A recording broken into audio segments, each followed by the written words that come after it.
दोस्तों आप सबको प्रभु यीशु मसीह के नाम से जय मसीह करता हूं। दोस्तों एक बहन ने हमसे सवाल किया, क्या मूर्तियों के सामने बैठकर या खड़े होकर क्या हम परमेश्वर को धन्यवाद दे सकता हूं या उसे प्रार्थना कर सकता हूं? ऐसा करना गलत है या सही होगा? दोस्तों इसी प्रश्न का उत्तर मैं आपको इस वीडियो के माध्यम से आज आपको मैं बताने वाला हूं। अगर जो आप जानना चाहते हैं कि ऐसा करना सही है या गलत है इस बाइबल के अनुसार, तो इस वीडियो में आप लास्ट तक बने रहिए। इस वीडियो का पूरा देखिए, तभी आप हमारी बातों को आप समझ पाएंगे। दोस्तों अगर जब आप वीडियो आप लोग पूरा देखते नहीं हो और फिर आपसे सवाल करते हो, जब मैं वीडियो जब भी कुछ बनाता हूँ किसी टॉपिक पर, तो उस टॉपिक का उसी वीडियो के अंत तक में उसको मैं क्लियर कर देता हूँ। इसीलिए आप लोगों से विनती करता हूँ कि आप लोग वीडियो को पूरा जरूर देखिए। अगर जो आप जानना चाहते हैं कि ये बात सही है या गलत होगा या सही होगा, तो आप इस वीडियो में आप बने रहिए। दोस्तों मैं आगे बढ़ने से पहले आप लोगों को कुछ मैं आपको बता देना चाहता हूँ। संसार में बहुत सारे धर्म हैं, बहुत सारे देवी देवता हैं। ये जो बाइबल की शिक्षा है बहुत सारे धर्मों से मेल नहीं खाता है। इसीलिए जिस किसी भाई बहन को इस बाइबल के शिक्षा से कोई आपत्ति है तो वो प्लीज़ हमारे वीडियो को ना देखें। मैं सिर्फ मसीही लोगों के लिए वीडियो को बना रहा हूँ जो बाइबल को शिक्षा में और उसे विश्वास में और मजबूत कर सके। तो इसीलिए मेरे प्रिय भाई बहनों, जिस किसी को बाइबल की शिक्षा से आपत्ति है वो लोग इस वीडियो को ना देखें। मैं आप लोगों को कोई ठेस पहुंचाने के लिए इस वीडियो को नहीं बना रहा हूं। मैं सिर्फ मसीह लोगों को बाइबल की शिक्षा में और विश्वास में मजबूत होने के लिए इस वीडियो को मैं बनाता हूं। दोस्तों चलिए अब इस वीडियो को आगे बढ़ाते हैं। दोस्तों हम सबसे पहले क्या देखेंगे कि परमेश्वर जो है पवित्र बाइबल के माध्यम से, पवित्र बाइबल में कहा है कि तू मूर्तियों को दंडवत ना करना या तू मूर्ति खोद कर ना बनाना। यानी मूर्ति पूजा के विरोध में बाइबल हमेशा से रहा है, क्योंकि हमारा जो परमेश्वर है वो जीवित परमेश्वर है, वो मूर्तियों में वास नहीं करता है। जब परमेश्वर ने मूसा को सीनै पर्वत पर दर्शन दिया था तो उसे कोई रूप नहीं दिखाई पड़ा था परमेश्वर का कि हमारा परमेश्वर किस प्रकार के दिखता है, वो कैसा दिखता है, वो गोरा है या काला है या किस प्रकार का उसका मुख कठिन है। उसे आज तक उस परमेश्वर को कोई देख नहीं पाया है। तो उस परमेश्वर को जिसे आपने नहीं देखा है तो उसे आप उसका मूर्ति या प्रतिमा किस प्रकार से बना सकते हैं, किस प्रकार से बनाएंगे? इसीलिए मेरे प्रिय भाई बहनों, परमेश्वर ने मूर्ति पूजा करने के लिए परमेश्वर में बाइबल में मना किया है कि आप किसी भी मूर्ति को आप दंडवत नहीं कर सकते हो। इसको हम पढ़ने के लिए निकालेंगे पवित्र बाइबल में निर्गमन की किताब उसका 20 अध्याय का 4, 5 और 6। जब ये 3 वचन को हम पढ़ेंगे तो 4 और 5 को पढ़ेंगे तो हमको क्लियर हो जाएगा कि परमेश्वर हमको हमारे साथ इस वचन के द्वारा क्या करना चाहता है। तो चलिए इस वचन की इस बाइबल को हम पढ़ते हैं कि परमेश्वर हमें यहाँ पर क्या सिखाता है। यहाँ पर निर्गमन की 20 अध्याय में हमें परमेश्वर को 10 आज्ञा मिलता है। उसी 10 आज्ञा में से हमें ये पहला आज्ञा है कि तू मूर्ति खोद कर ना बनाना या तू मूर्ति को दंडवत ना करना। आपके लिए मैं यहाँ पर बाइबल को पढ़ूंगा। लिखा हुआ है, तू अपने लिए कोई मूर्ति खोद कर ना बनाना, न किसी की प्रतिमा बनाना जो आकाश में या पृथ्वी पर या पृथ्वी के जल में है। तू उनको दंडवत न करना और न उसकी उपासना करना, क्योंकि मैं तेरा परमेश्वर यहोवा जल रखने वाला परमेश्वर हूँ। जो मुझसे बैर रखते हैं उनके बेटों, पोतों और परपोतों को भी पितरों का दंड दिया करता हूँ। और जो मुझसे प्रेम रखते हैं मैं और मेरी आज्ञाओं को मानते हैं, उन हजारों पर करुणा किया करता हूँ। मेरी प्रिय भाई बहन, यहाँ पर परमेश्वर का वचन साफ साफ कर रहा है, तू किसी मूर्ति का खोद को ना बनाना, ना तुम उसको दंडवत करना, ना उसको तुम पूजा करना। इसलिए मेरे प्रिय भाई बहनों, हमें और आपको, जो लोग बाइबल को मानते हैं, जो लोग इसमें विश्वास करते हैं, उन लोग के लिए वचन है, उन लोग के लिए परमेश्वर की शिक्षा है कि तू किसी मूर्ति को दंडवत करके ना मानना, तो उसे प्रतिमा ना बनाना। इसलिए मेरे प्रिय भाई बहनों, हमें मूर्ति को दंडवत नहीं करना है। हमें उनके सामने, उनके सम्मुख में परमेश्वर से भी प्रार्थना नहीं करना है। परमेश्वर ने साफ साफ कह दिया कि जब मैं तुमको दर्शन दिया था तो तुमने मेरा रूप नहीं देख पाया, मेरा शकल नहीं देख पाया कि मैं किस प्रकार से दिखता हूँ। इसीलिए तू चाहे जल में हो या आकाश में हो या उड़ने वाले पक्षी हो या जल में रहने वाला जंतु हो, चाहे या तुम जब आकाश की तरफ में देखो, सूर्य चांद और तारागण के देखो, तुम उसकी उपासना मत करना, क्योंकि वो मेरा ही बनाया हुआ इसीलिए मेरे प्रिय भाई बहनों, हम किसी की भी उपासना नहीं करते जो बाइबल के हम जो भी विश्वास करते हैं। इसलिए मेरे प्रिय भाई बहनों, जब हम आगे आपको पढ़ते हैं, आगे जब हम पढ़ते हैं, यहाँ पर परमेश्वर के वचन में लिखा हुआ है, और जब इसी का आप व्यवस्था विवरण को जब आप पढ़ेंगे तो उसी व्यवस्था विवरण का 4 अध्याय का 28 और 29 को जब हम आपके लिए यहाँ पर पढ़ते हैं, हम पहला वर्ड में क्या देखें कि हमें किसी मूर्ति को दंडवत नहीं करना है, हम किसी मूर्ति को प्रतिमा मूर्ति बनाना भी नहीं है, और उसका दंडवत करना, उनकी आराधना करना भी नहीं है। बाइबल के परमेश्वर के अनुसार आज्ञा के खिलाफ जाना होगा। लेकिन मेरे प्रिय भाई बहनों, हम जिस देश में रहते हैं, इस देश में मूर्ति को पूजा जाता है। जो मिट्टी के मूर्ति बनाते हैं, या पत्थर के बनाते हैं, या लोहा के बनाते हैं, या लकड़ी से बनाते हैं, या काठ के बनाते हैं, जो भी ये लोग मूर्ति बनाते हैं, इस देश के लोग मूर्ति बना करके खुद अपने हाथों से उसको बना करके उसके आगे दंडवत करता है। तो परमेश्वर उसके विषय में क्या कहता है, मैं आपके सामने पवित्र बाइबल से वचन को रखना चाहूंगा।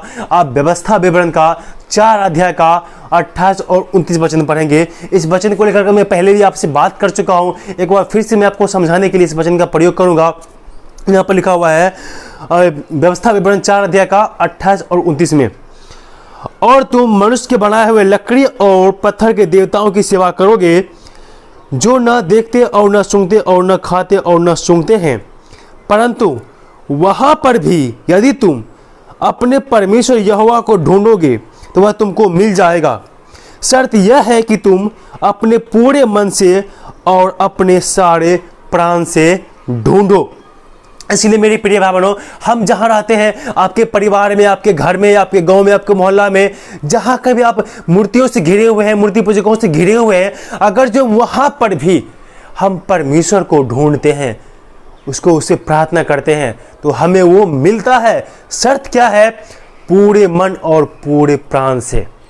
उसको हम यहाँ लिखा हुआ है ना, अपने यहाँ लास्ट में दे दिया है ना, शर्त यह है कि तुम अपने पूरे मन से और अपने सारे प्राण से उसे ढूंढो, तुझे उस वहाँ पर भी मिल जाएगा। मेरी प्रिय भाई बहनों, इस वचन को आप गलत तरीका से मत समझिएगा, थोड़ा बातों को आप समझिए। परमेश्वर का वचन क्या कहता है कि इसका मतलब ये नहीं है कि हम मूर्तियों को सामने खड़े होकर के प्रभु कहेंगे प्रभु आपको धन्यवाद करता हूँ कि अभी तक आपने मुझे किया, प्रभु मैं आपसे विनती करता हूँ। ऐसा नहीं करना है। परमेश्वर क्या कहता है, तुम उस मूर्तियों को सामने घुटने मत टेकना। इसका यहाँ पर क्या कहता है, तुम उनके बीच में से अगर जो तुम मुझे पुकारोगे तो तुम मुझे पाओगे। लेकिन शर्त क्या है? पूरे मन से। शर्त क्या है?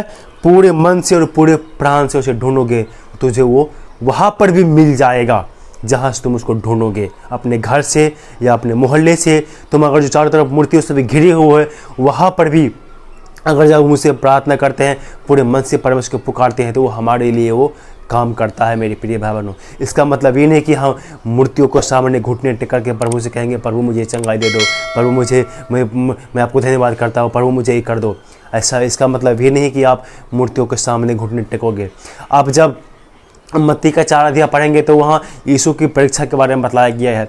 शैतान ने यीशु मसीह क्या बोला था, तुम मुझे झुककर प्रणाम करे और दंडवत करे तो ये सारा अधिकार मैं तुझे दे दूंगा, क्योंकि सारा अधिकार मेरे हाथ में सौंपा गया है। तो प्रभु यीशु ने क्या कहा कि लिखा है, वचन में लिखा है क्या, तू अपने प्रभु परमेश्वर को दंडवत कर और उसी का आराधना कर। इसीलिए मेरे प्रिय भाई बहनों, हमें उस परीक्षा में नहीं आना। शैतान क्या करना चाहता है? हमें वो गिराना चाहता है, हमें वो अपने आगे झुकाना चाहता है।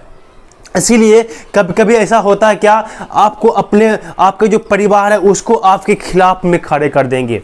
इस शैतान का एक हथियार है आपको उसके तरफ में झुकाने के लिए, क्योंकि आप सच्चा परमेश्वर को विश्वास करते हैं और वो महिमा आप परमेश्वर की महिमा देते हैं। लेकिन शैतान चाहता है कि आप प्रभु यीशु मसीह के अलावा के छोड़ करके आप शैतान को महिमा दो। शैतान जो है वो हर एक वो महिमा को लेना चाहता है जो प्रभु यीशु मसीह को मिलता है। इसीलिए मेरे प्रिय भाई बहन, इस वचन को आप थोड़ा ध्यान से आप सुनिए और समझिए। इसीलिए मैं आपको क्लियर कर देना चाहता हूँ बाइबल की तरफ से, परमेश्वर की तरफ से, कि आप क्या कर सकते हैं क्या नहीं कर सकते हैं। आप उनके सामने खड़े होकर के आप प्रार्थना नहीं कर सकते हैं, क्योंकि आप उनके सामने घुटने टेकेंगे तो महिमा किसको मिल रहा है?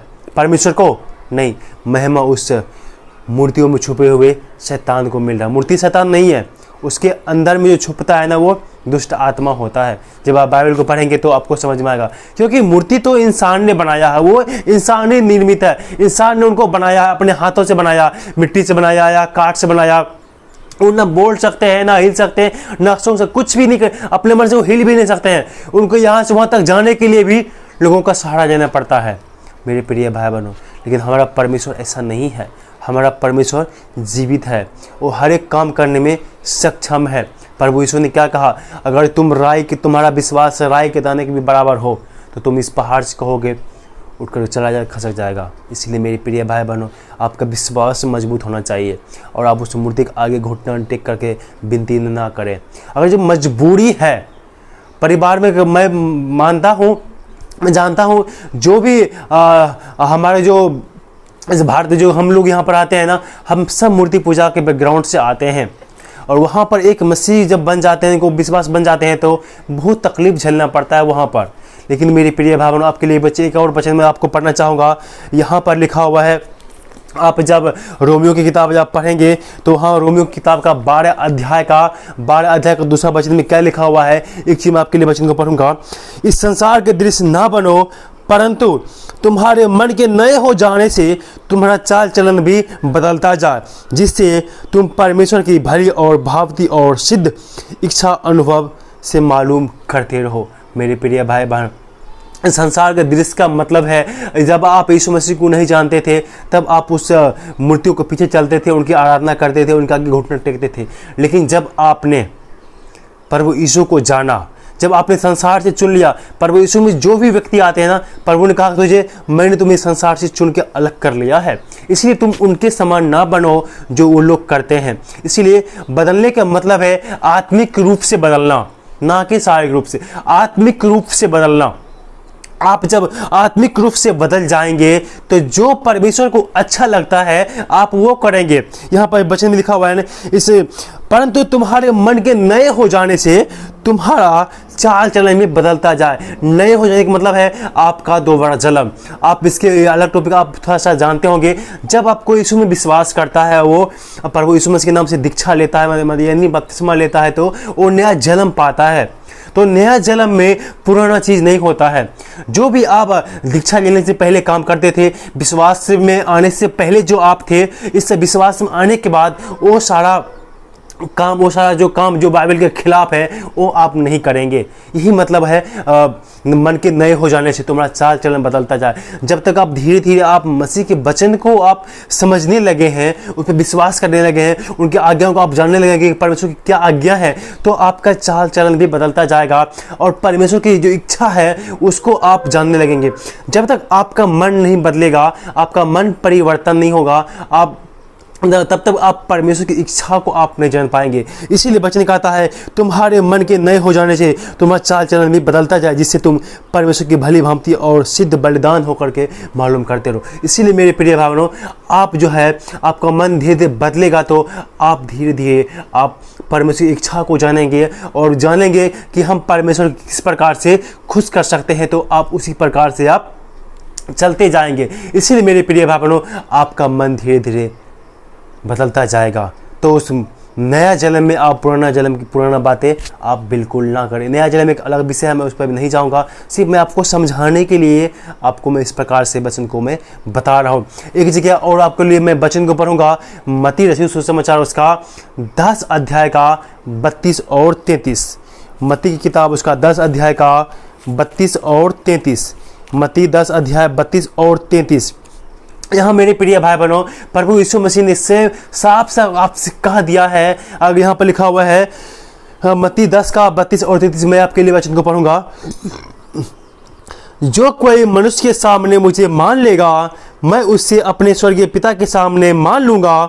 पर जो कोई मनुष्य के सामने मेरा इनकार करेगा, उससे मैं भी अपने स्वर्गीय पिता के सामने इनकार करूंगा। मेरे प्रिय भाई बहनों, परमेश्वर का वचन आपसे साफ साफ कहता है और मैं परमेश्वर के दास होने के नाते मैं आपसे साफ साफ आपको बता देना चाहता हूं, अगर जो आप यीशु में विश्वास करते हैं तो आपको लोगों के बीच में जाकर के लोगों के सामने आप यीशु मसीह को आपको कबूल करना पड़ेगा, मानना पड़ेगा। बहुत सारे भाई बहन क्या करते हैं, यीशु मसीह भी मान लेते हैं और जो उनका जो परिवार जो मूर्ति पूजा करते हैं उनमें शामिल होते हैं, उनको भी मानते हैं, उनको भी आप क्या करके पूजा में बैठ करके उनकी भी प्रार्थना कर लेते हैं और प्रसाद भी खा लेते हैं, सब कुछ वो काम भी करते हैं और ये काम भी करते हैं। ऐसा हमें बिल्कुल नहीं करना है मेरे प्रिय भाई बहनों। और बहुत लोग सोचता कि हम जानेगा तो लोग हमको विरोध कर देगा, अगर जो जान लेगा कि यीशु मसीह को मानते हैं तो इनके परिवार के लोग इनको विरोध कर देगा। मेरे प्रिय भाई बहनों, ऐसा हमें बिल्कुल नहीं करना। अगर जो ऐसा करते हैं तो ऐसा हमें आप बिल्कुल नहीं करना है, क्योंकि परमेश्वर यीशु मसीह ने साफ कहा है कि जो कोई मनुष्य के सामने मुझे मानेगा मैं भी उसे स्वर्गीय पिता के सामने में मान लूँगा। अगर जो आप धरती पर इंसानों के बीच में आप यीशु मसीह को नहीं मानेंगे कि हाँ मैं इस पर विश्वास करता हूँ, तो प्रभु यीशु मसीह जब स्वर्गीय पिता के सामने जब आप न्याय के समय में जाएंगे तो आपको भी नहीं मानेगा कि ये मेरा चेला है, ये मेरा बेटी है। इसीलिए आपको लोगों के बीच में आपको प्रभु यीशु मसीह को स्वीकार करना होगा। ऐसा नहीं करना है कि चलो मैं तो परिवार में हूँ, मैं तो यीशु में विश्वास करती हूँ, मैं करता हूँ, और हम जब कोई मूर्ति पूजा करने वाले आएंगे तो मैं उनके साथ में यीशु को इनकार करके इनको मान लूँगा। ऐसा अगर जो आप करते हैं मेरे प्रिय भाई बहनों, तो प्रभु यीशु मसीह आपका साफ इनकार कर देगा। प्रभु यीशु मसीह ने साफ कहा कि जो कोई मनुष्य के सामने मेरा इनकार करेगा उससे मैं भी अपने स्वर्गीय पिता के सामने इनकार करूँगा। इसीलिए मेरे प्रिय भाई बहनों, परमेश्वर चाहता है कि आप बीच में आ जाए, क्योंकि प्रभु यीशु ने क्या कहा कि एक व्यक्ति दो स्वामियों की सेवा नहीं कर सकता, एक से बैर करेगा दूसरे से नफरत करेगा। इसीलिए मेरे प्रिय भाई बहनों, हमें उस मूर्तियों के सामने जाकर के दंडवत नहीं करना है, उनकी आराधना नहीं करना है, क्योंकि बाइबल इससे साफ साफ इनकार करता है, मना करता है। इसीलिए बाइबल की तरफ से मैं आपको क्लियर बता देना चाहता हूँ, मैं आपको कोई गलत शिक्षा नहीं देना चाहता हूँ कि आप कोई भ्रम में रहो। इसीलिए मेरे प्रिय, बाकी आपकी मर्जी है, आप किस प्रकार से करते हैं, किस प्रकार से विश्वास किए हैं, वो आपके ऊपर में डिपेंड है। लेकिन जो बाइबल का वचन कहता है वही मैं आपके सामने में आज रखा हूँ। इसीलिए मेरे प्रिय भाई बहनों, इस बातों को, इन वचनों को आप ध्यान दें और उसी अनुसार से अपने जीवन को भी आप जिए। इसीलिए मेरे प्रिय भाई बहनों, आप बाकी आप समझिए आप किस प्रकार से आप विश्वास किए हैं, आपको किस प्रकार से करना है। बाइबल जो इसके विषय में कहता है वो चीज़ मैंने आपको